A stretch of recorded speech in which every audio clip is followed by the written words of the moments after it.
Hey. Hello. My name is Honza. I came here from the Czech Republic just for this. No, I'm sorry. I would if I could, but I'm actually here in town for PyCon because I'm the Python guy for Elasticsearch, and so that sort of fueled into what I would like to talk to you about, and that's like a brief overview of the language clients that we did over the last year, and mostly about why we did it and how and what it is that we actually ended up doing. So just to jump into it, the biggest question is always like why? Because they're already aware all the clients for Python and Ruby and Perl and everything, but there were a bunch of things that we weren't really happy about. For example, if you searched the Python package database or anything regarding Elasticsearch, this is what you get. Like 15 different clients, and how do you choose? Which one is the good one? Which one is the crappy one? Which one is just someone playing around for 2 hours and not finishing the job? So we wanted to be clear that this is the original one, this is the supported one, and this one actually does what you want. So that's why it's at the top. So that's the new official client. It's just called Elasticsearch to make things easy. So that was one of the reasons, but there are other reasons. For example, there's a lot of hard problems when you talk about clients. You might say that it's easy, you just REST and HTTP, and like what's so hard about it? But just to do load balancing right in a distributed environment is not that easy. And what if somebody has a specific requirement? For example, I have a huge cluster spread over several data centers and many racks. So I want my application to primarily talk to the nodes in the same rack. If that's not available, in the same data center. And only if that's not available, go to the other nodes. So how do you support that? So the real answer is you don't, but you let them support it themselves. More about that later. The other interesting problem is like node failures. What if a node goes down? We put a lot of effort into Elasticsearch itself to be able to cope with a node going down, but that's fairly useless if the client cannot cope with it. So, for example, with all our official clients, when a node goes down, we're fine. We'll just talk to all the others. We'll keep it in mind that there was a node, and then we should eventually try it again if it goes up again. So we will be able to load balance again. But if it doesn't, we're fine. We will not slow down your application just because there is a partial failure in your cluster. The same if you want to use Thrift to talk to Elasticsearch, or if you need to go through a proxy that's behind SSL, or you want to do HTTP auth or anything like that. That's also something that we support, or something that we support you to support yourself. And the last hard problem is opinions. Everybody has an opinion, and nobody likes anybody else's. And that's okay. That's why we actually didn't make any. The entire client is without opinions. And trust us, it was very hard to do. The people that did the clients, including me, are very opinionated people. It was very difficult to restrain ourselves not to put all our opinions, how we could make it better, into it. And the reason why we had to restrain ourselves is so that the people who would disagree with us would still use the client. So that's why the low-level client that we did has no opinions whatsoever. Now, once we release these clients, we are slowly getting into the place where we can finally start building better clients with actual opinions. And there we're fine if people don't use them, as long as they use the low-level one. So that was sort of the brief spiel on why we did it and what was the motivation. So now let's look at what we actually built. It's a long chapter I need to my strength up. So, as I mentioned a couple of times, and I will mention it a couple of times again, it's a low-level client. What I mean by low-level is that it's literally just one-to-one mapping to the REST API. So for each endpoint in the URL schema of Elasticsearch, you have one method in the Python client. So that's that, and again, no opinions. We don't add anything extra on top of the REST layer. For example, whatever you send as a body, we'll just take it. At most, we'll serialize it. So if you dig us a Python dictionary, or Ruby hash, or PHP hash, we'll just serialize it into JSON and send it over. When a response comes back, we'll just deserialize it into your language and give it to you. We will not touch the data. So when there is a datetime that comes from Elasticsearch, which is a string, you will actually just receive the string.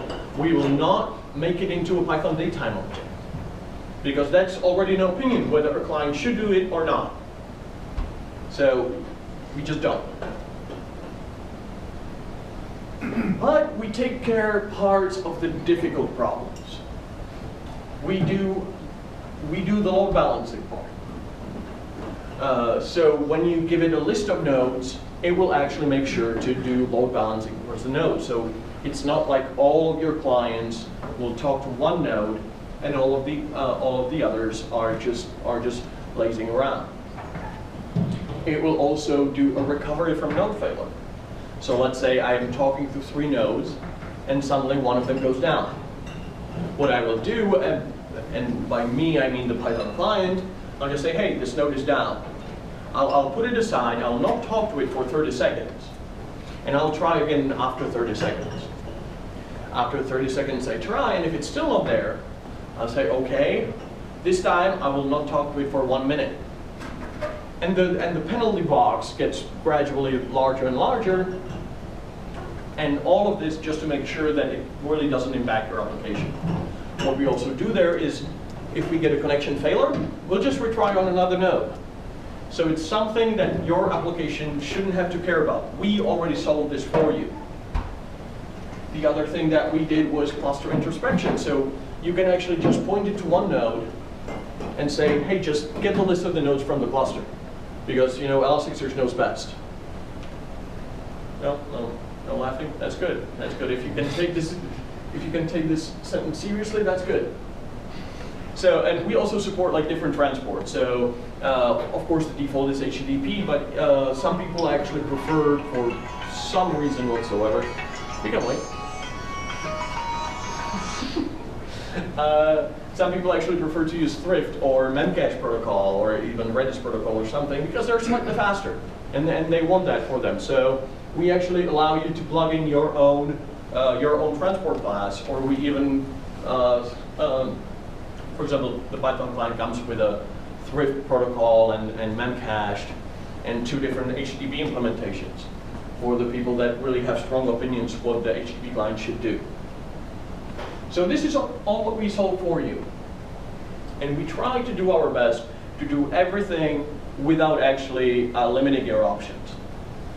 So again, no opinions. We leave all the opinions for you to do, all the decisions for you to do. The way we do it is we make sure that the client is extendable. As I mentioned previously, you can just supply your own transport class. You can supply your own function for selecting a node that I'll talk to plug into the load balancing process. So it's highly pluggable. And most importantly, it's staying true to the language. It's not a Java client written in PHP or Python or Ruby. It's a PHP or Python or Ruby client. That's why we actually hired a Ruby person to do the Ruby client. That's why we hired me to do the Python client, because I've been around Python forever. That's my chosen, that's my weapon of choice. So we didn't just want one of the core team, even though they're great programmers, but we didn't want them to write the language clients because they're not familiar with the language, with the ecosystem, with the traditions. So the last part, I just covered this, is one of the advantages that we get from doing it all in-house is that we are part of the greater team that does Elasticsearch. So we are close to the source. Whenever there's a new API endpoint, we can immediately support it in all the clients. We actually test all the clients against all the versions of Elasticsearch. We actually share a common test suite with Elasticsearch itself. So all the language clients actually use tests that are part of the Elasticsearch repository itself to verify that they actually support all the options. So again, something that we do, that we can do because you're one big team, because we're one big happy family. Well, the Perl and PHP are obviously not so happy, but they're getting there. That's the advantage of doing everything in place. So that was all the theory I have, I believe, and now some actual design and code. So this is what the Python client looks like, and the others look pretty similar. There are some differences. For example, I spoke with Král. He's our Ruby programmer, and he said that he cannot really use inheritance because he would be ostracized in the Ruby community because that's not what the cool kids use. So he had to use composition and all the other buzzwords. Us Python folk, we were more pragmatic and much simpler folk. So I actually got away with using inheritance and some other stuff. On the top is obviously the class of the client itself, which is typically called Elasticsearch. Underneath we have the transport, which takes care of the entire transport layer. So here the only methods that are there are the actual API methods. .index, .indices, .create, and everything like that. But those are typically just one-line methods that are just calling transport. Now transport will create a bunch of connections. By default, a subclass of URLib3 connection, because that's our HTTP library of choice, but of course you can use Thrift connection or Memcache connection or your own connection. And then it stores them in connection pool. Connection pool is the part that actually manages the connections to all the nodes and manages the timeouts that I was talking about, and does the selection strategy using a selector. By default, it's round robin selector, so we'll just go through all your nodes one by one and then repeat the process. Note that even before we begin the round robin, we will actually randomize the list of nodes. So for example, when you have a web server with 10 processes and you restart it, it's not like suddenly all the 10 workers start talking to the first node and then the second node. So to avoid the dogpiling effect, we actually randomize it before. So that's a very brief overview of how it actually looks. So transport will get a connection from the connection pool. It will use it to talk to the node. It will then use a serializer to serialize the body and deserialize the response and return it back to the client and hence to the application. So that was the theoretical part. And now let's see if my sacrifice to the demo gods was sufficient.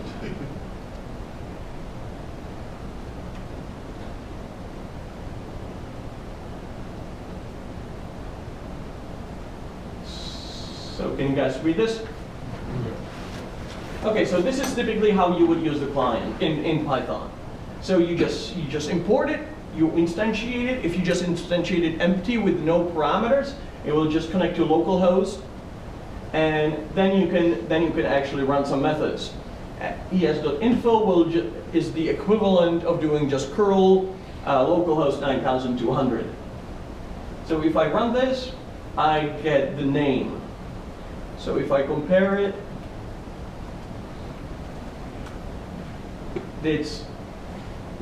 I'm just accessing this key in the dictionary. So I'm not lying to you. It's actually pulling data from Elasticsearch.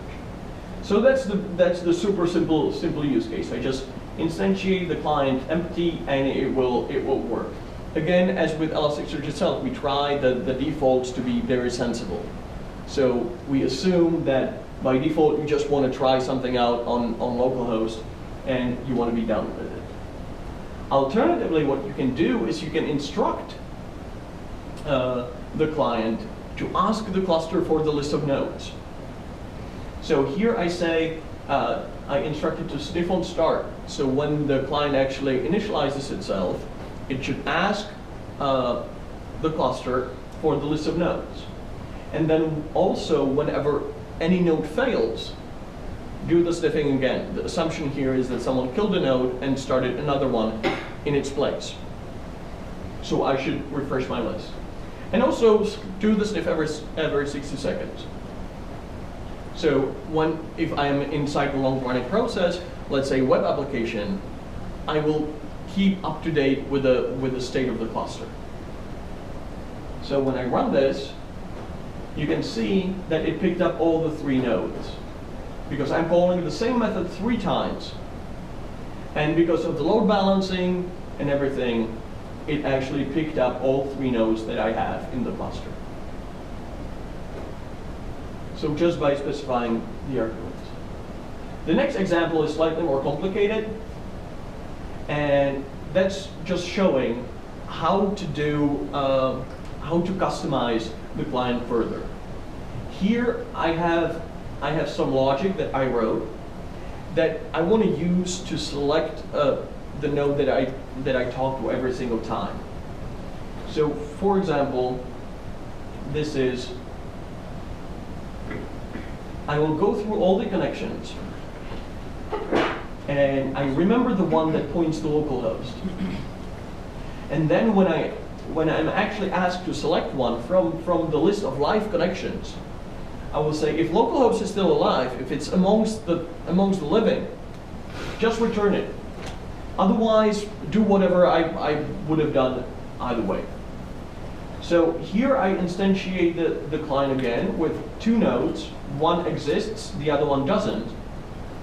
And I just give it this selector just by passing a reference to the class. And then when I actually run this, you can see it's still talking just the localhost. I see no errors. I see nothing that would indicate that it's actually trying to reach domain es.com when my Wi-Fi is turned off.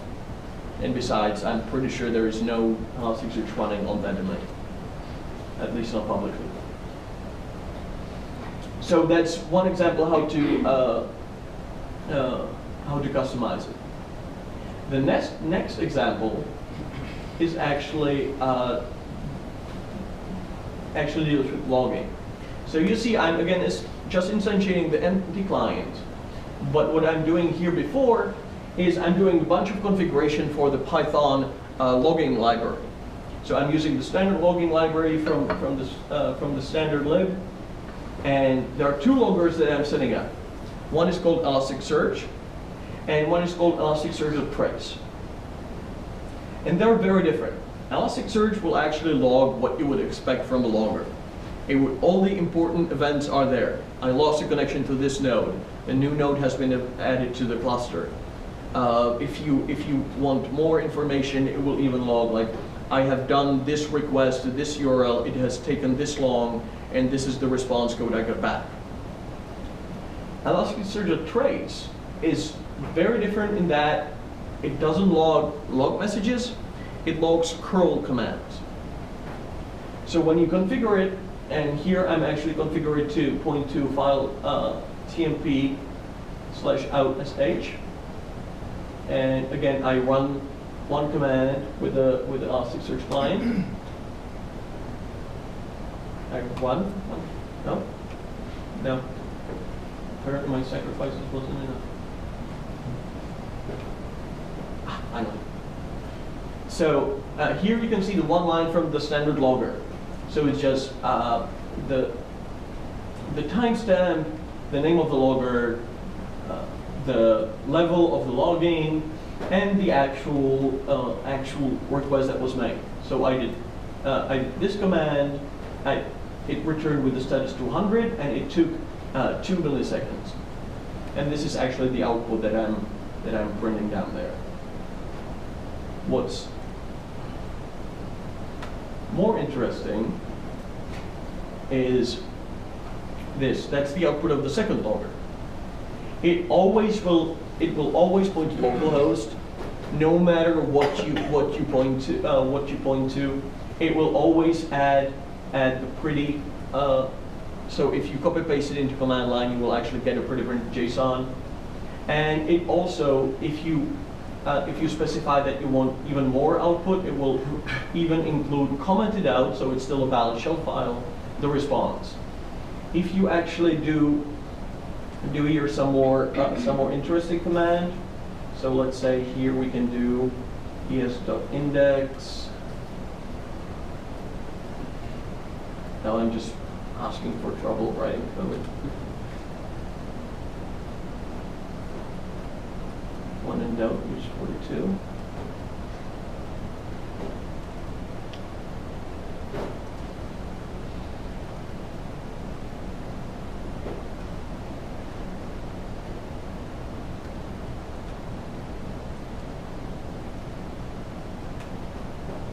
Okay, so now when I run this, it has done the 2 commands. You can see here that the second one was a put. And again, when I open it at the bottom, here you can see that I have the curl command, including the body that I send. The body is pretty printed. So this is very useful if you do any sort of debugging and you want to share it with someone else, or if you just want to play around with and then be able to replay it. You can just use the trace logger, and then you have this curl command, and what you can actually then do is just actually execute it again, and it will actually run. So very useful. Obviously, it's not very good to always try and execute your logs, but sometimes it works. Okay. That's pretty much all I wanted to convey to you about the clients and about everything. In the future, we are working on more high-level clients. For example, the Ruby guy, Perl, he's way ahead of me, so he already released actually his tie-ins to Rails. So there's a Rails integration plugin that actually integrates well with Active Record and anything, so you can actually use Elasticsearch as your primary data store from any Rails application or anything. I am currently working on a little similar thing with Python, on a thing that will actually build the queries for you, so you won't have to actually write the dictionaries yourself, and you can actually use some sort of DSL. Okay, that's it. You can tell your colleague there that it's safe to wake up. I finished talking.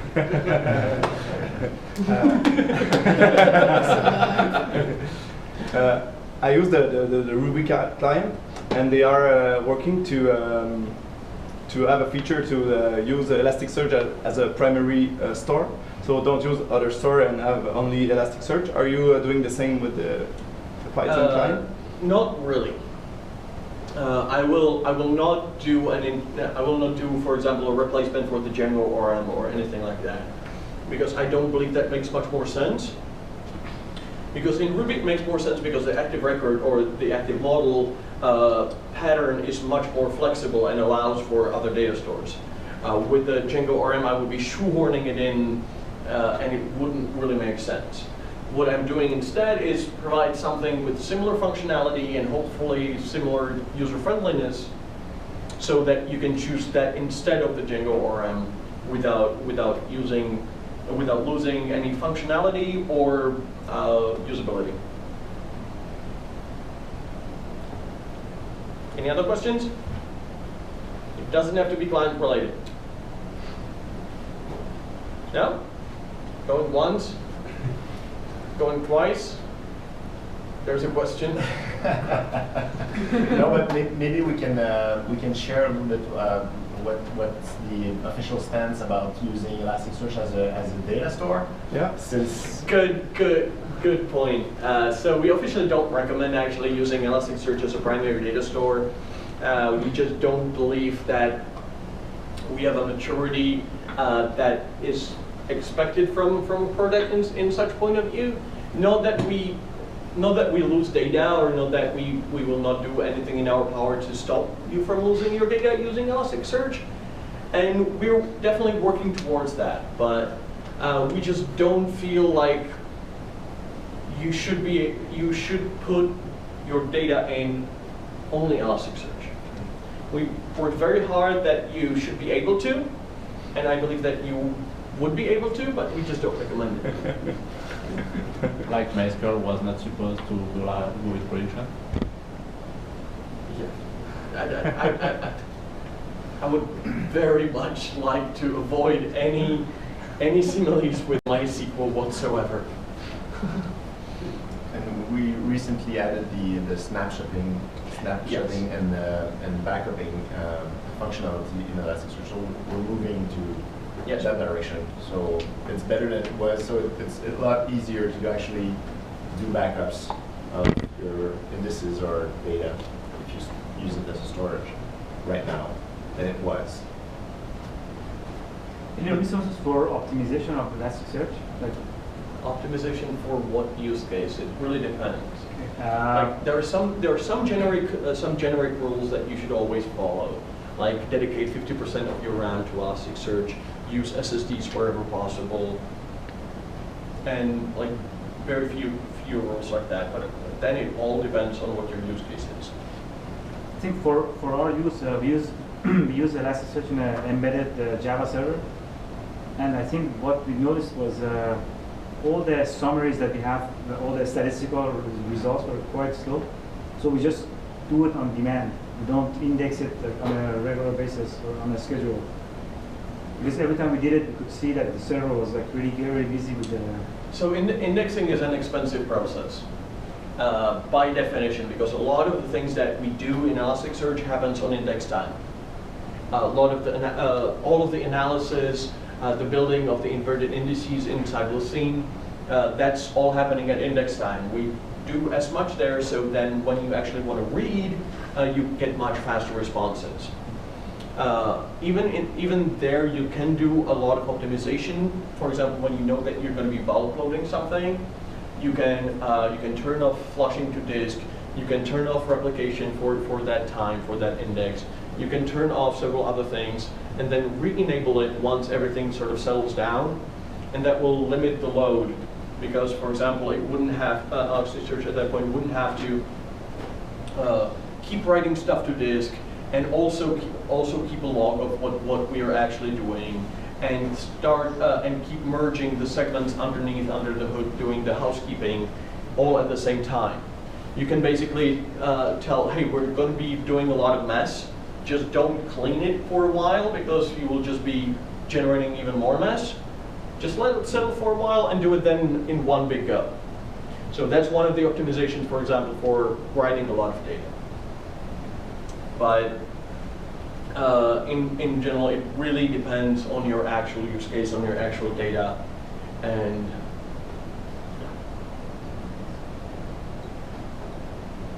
you just said that it's not recommended to use Elasticsearch as the data store.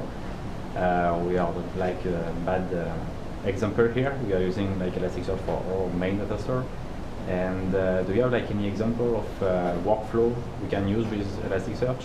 Since if you want to have like two systems, one for searching and basically to do all the things we have to do.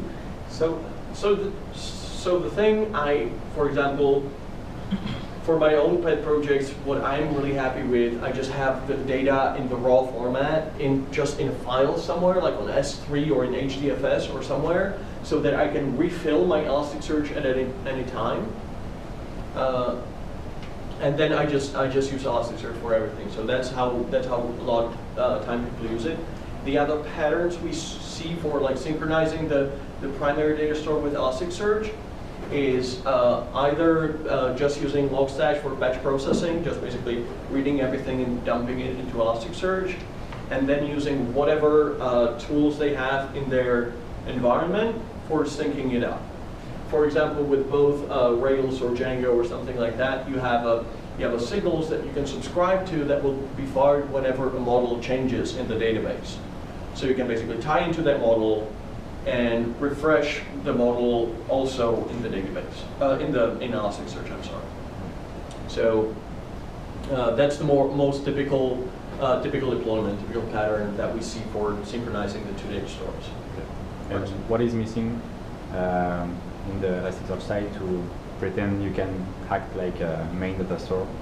I don't believe that there is like one particular feature that is missing. It's just a maturity level, and it's also the fact that, for example, there might come a point that you need to reindex all your data in Elasticsearch, because, for example, you want to change a mapping and use a different analyzer. And at that point, of course, you can load everything from Elasticsearch and dump it into Elasticsearch again, but that might be ideal. So at that point, it's good to have the original source of the data around and to just reload Elasticsearch. But again, for us, it's more of a political statement that we don't really believe ourselves to be a data store. If you want to use it like that, okay, but that's not what we currently are. That's not our primary goal. We're working towards it, but we don't feel like we're there yet. Maybe a combination of Elasticsearch with MongoDB, because it's a document-oriented, you know. There are many people that use it with MongoDB. We actually work with MongoDB, the company, to make the integration smoother. So MongoDB has a tool to actually synchronize the two data stores. It's a MongoDB connector, and so yeah, that's definitely one of the options. I honestly would prefer a flat file on S3 to Mongo, but that's just me.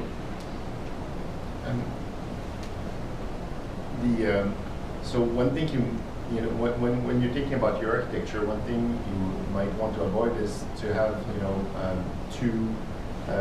two calls to actually do the search and then do the fetching of the data in a second, you know, data store.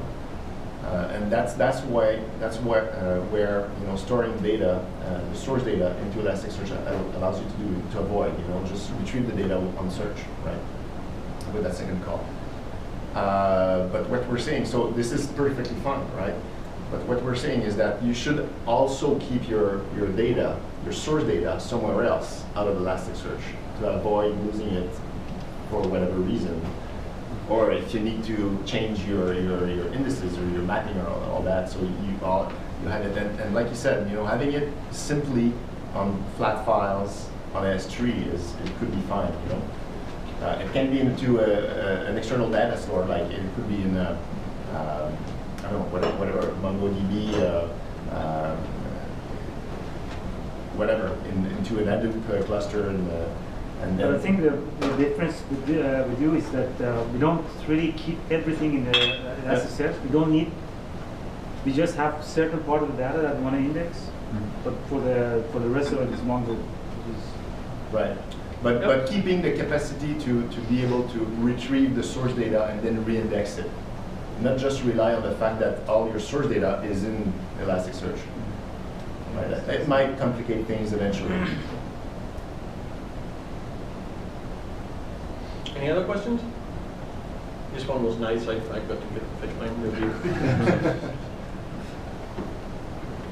So the next one can be shorter. I don't need to run all the way back now. No? Well, a quick one. Sure. Can we query on the percolate data index? I've created a percolate and put some query in there, and I would like to just list them with the add plugin. And that's nothing. A good question. I don't actually know, but my guess would be yes, and we can actually try. That's it. That's the easiest way always. I can say that yes. Okay, so I don't have to type anymore. Yes.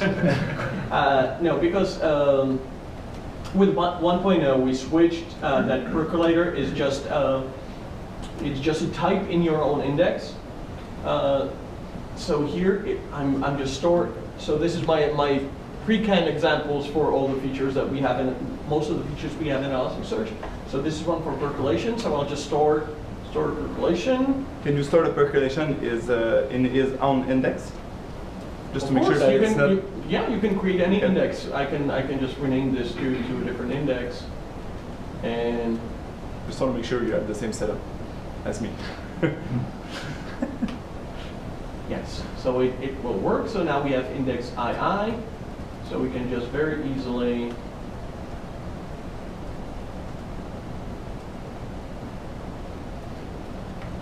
just search. Okay. Who said that is possible? Oh yeah, it's possible. That's what I get. So Nothing. let's try it explicitly because it's actually a hidden type. So yes, this Ah. is when you actually have to actually say that you're searching for percolators. So it's not as straightforward as other documents, but it's definitely possible. So I can actually just say that I want Holland.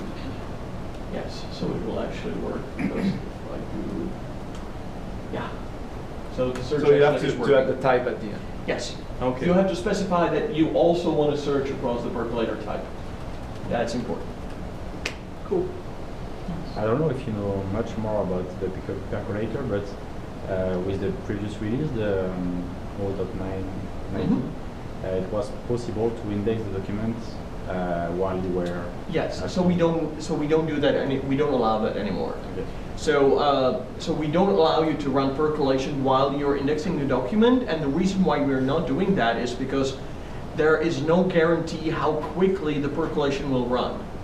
And we don't want to prolong the indexing process because there are a lot of things tied to it, and it needs to be, the replication is tied to how long the process takes and everything. So we wanted to avoid that. So currently you will have to do 2 calls. What you can do is use mpercolate and other things, and you can still percolate on stored documents. So you can index it and then call percolate on it. But you're just gonna do it at once because it led to some weird situations where people were like, hey, why is my indexing taking so long? Because they were doing percolation as well. Any other questions? So if you're storing the percolator in the index, like Yes. that, are those field names then reserved for those types now? So you can actually, as I said before, Elasticsearch knows best. So you can actually see there's actually a mapping.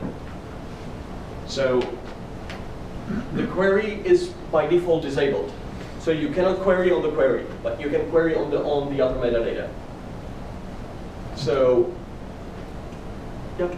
But the percolator, does it have to be stored in the same index that you're using it in? No, it doesn't have to be stored in the same index at all. Okay, so you can have When one you reserved. actually get the result of the percolation, it will tell you. Here, I ran the percolation, and it told me with every match percolator, it told me from which index it came and what was the ID. I see. So, and it's mostly driven by this. This actually determines where I'm doing the percolation.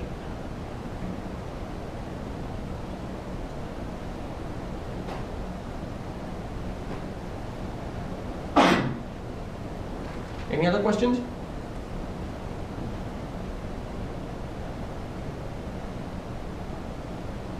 I still have an hour to kill before I need to catch my plane, and I'm already determined that it's not enough time to learn French, so.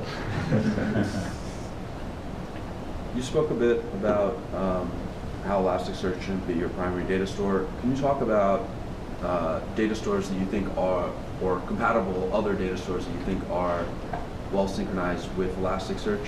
Like, should you use Elasticsearch with Hadoop in order to get certain, like, how mature is that integration? So we just typically say that we will play nice with anybody. So we have a native integrations with Mongo, with Hadoop, with all the SQL data stores.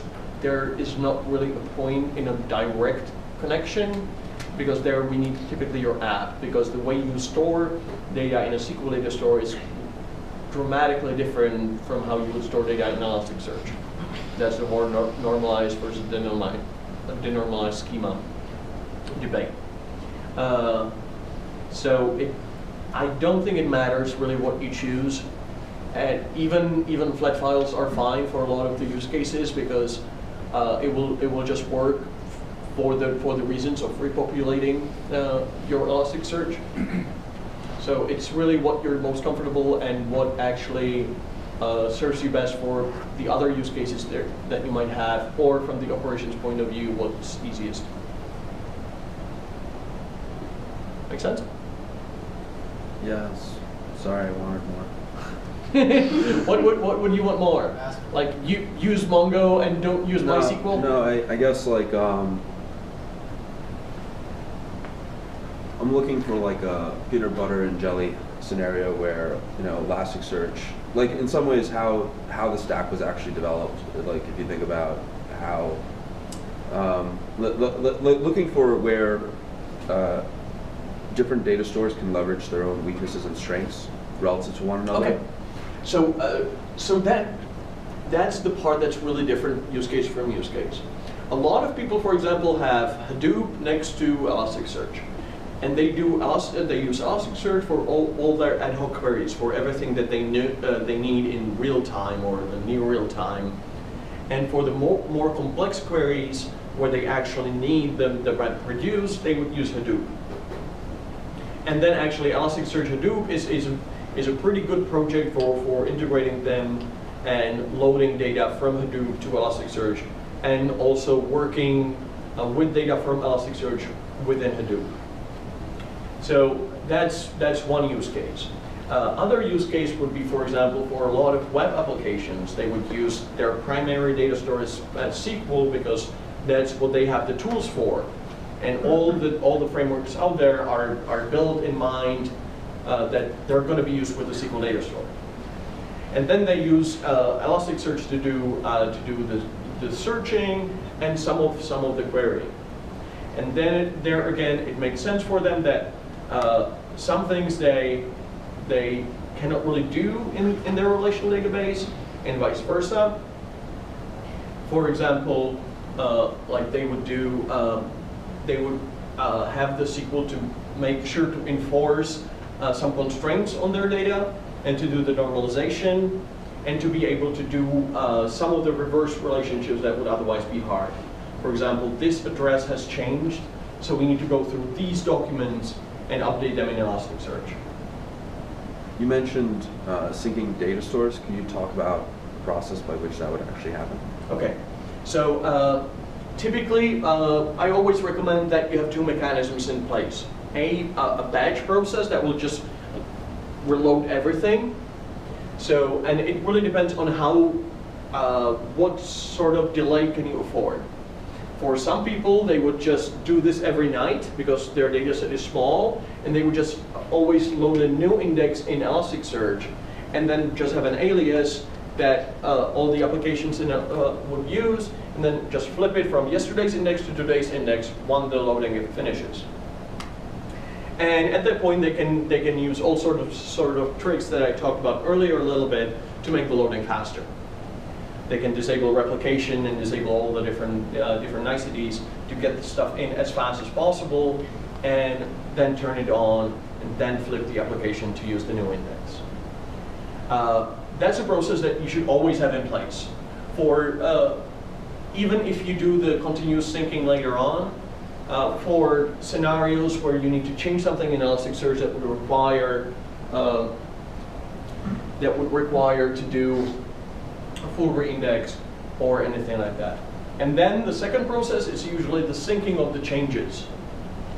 And that really depends from data store to data store. For example, Mongo or CouchDB are perfect examples where they have actually an API you can subscribe to that will give you all the changes that is going on inside the data store, and you can just replicate them essentially to manifest as changes in Elasticsearch.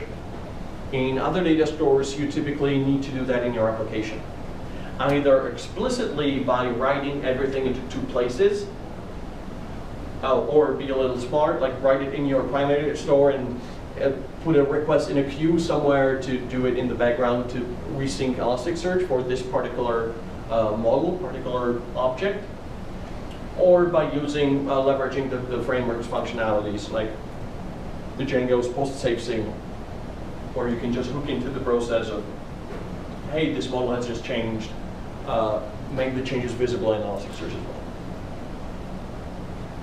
Does it work? Does it help? That's much better.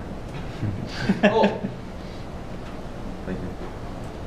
Yeah, I have a question more related to the client itself. I'm a huge fan of Perl, and from the first hour I was using I was using like the first library wrote by your colleague Clint. Yeah, Clint. And at the beginning it was really cool. There was like some function to reindex directly. It was like in one step. You had the scroll search and the reindex. And since they wrote the new client for Perl, it's just the abstraction from the official API, I guess. So there is no such function. So I don't know, from a Python point of view and also an Elasticsearch point of view, are you going to integrate those kind of functions? No opinion. So, I will actually have to go back on that a little bit. No, so the client has no opinions, but that didn't stop us to include some extra on the side. For example, with Python, there is a file called helpers, which amongst other things include one function that will do a reindex. From one index to another, it can even be from one cluster to another. And it's basically just a wrapper around the scan API and the bulk API.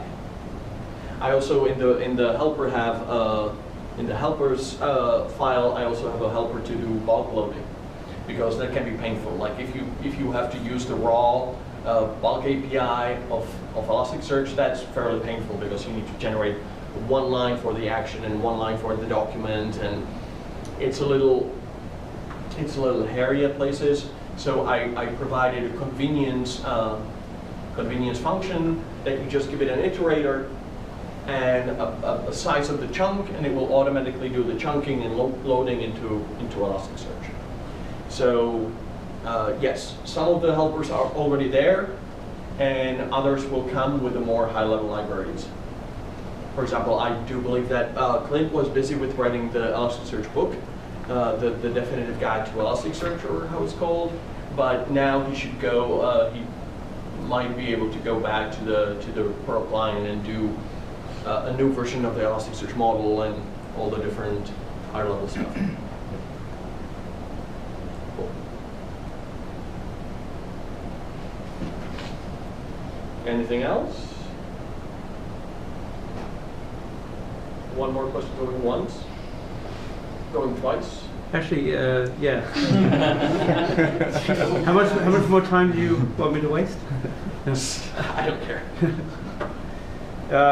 No, but just really quick, easy one, I think.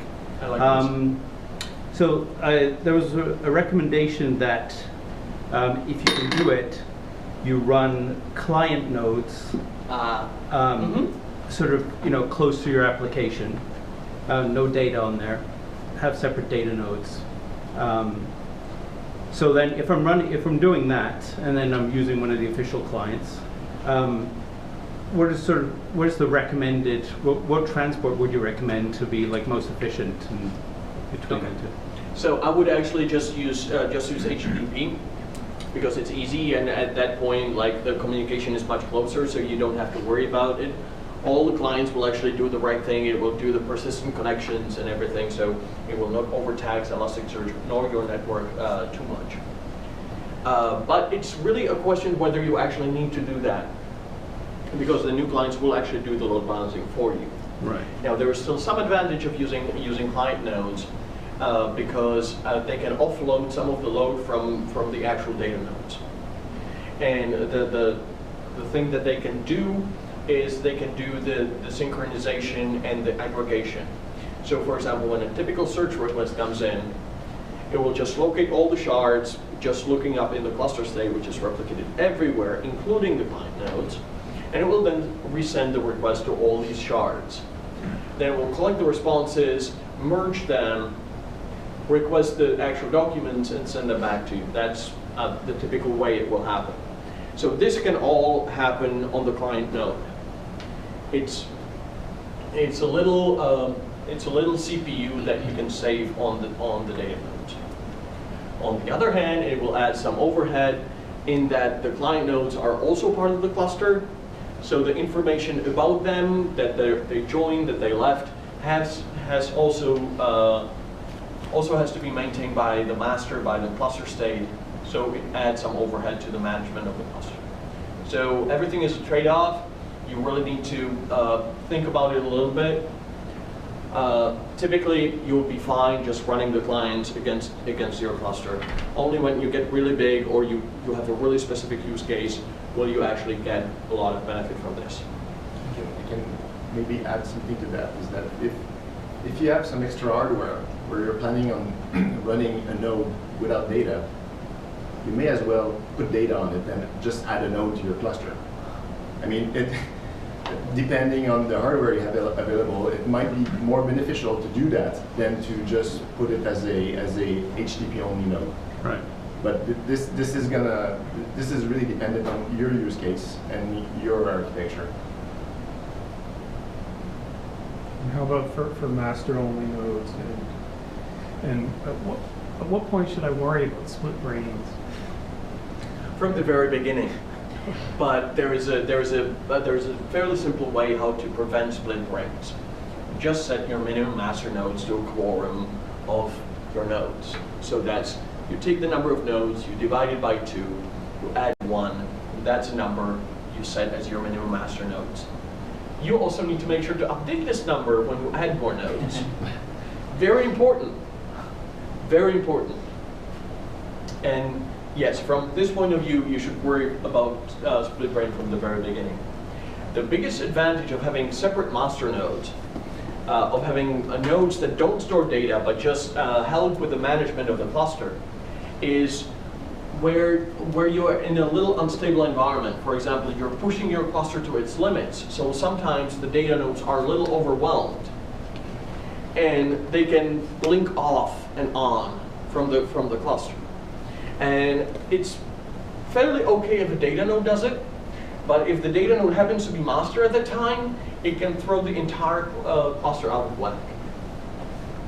So at that point, it's very beneficial to have the master nodes set aside. Also because of the hardware requirements. A node storing data will put much more strain on the hardware. So henceforth, the hardware is much more likely to die. Because if you actually heat the CPU up or spin the disks a lot, there is more chance of an error. So it might be dead. So, but again, this is in very extreme circumstances where this actually comes into play. Typically, you don't have to worry about any of this. It's only for the larger deployment. And by larger, I mean like 50 nodes and 10, 15 nodes or something like that. And this is where it might be beneficial because and easier because it's not the same hardware requirement, right? You can run a master node on very limited hardware. So you can have a very, very small box without much RAM and no disk and just throw a bunch in there as masters. Yeah.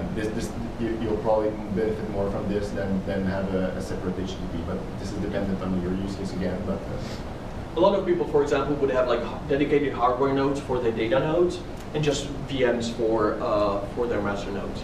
For people that have both like physical hardware and a cloud, this is where they would use it. Okay. Any other questions? Going once? Going twice?